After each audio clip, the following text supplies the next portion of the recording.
I just want to show you how awesome ChatGPT is. You can use it to create your YouTube descriptions, anything you really want to do, but this is what I'm showing you right now. So, YouTube descriptions is 5,000 characters.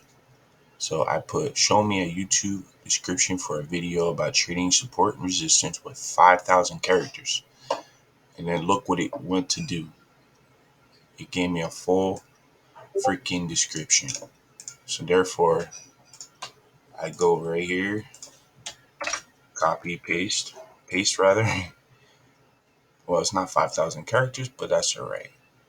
Um, and that's pretty awesome little thing I didn't know about. I just decided to use it, see if it would work, and it did work.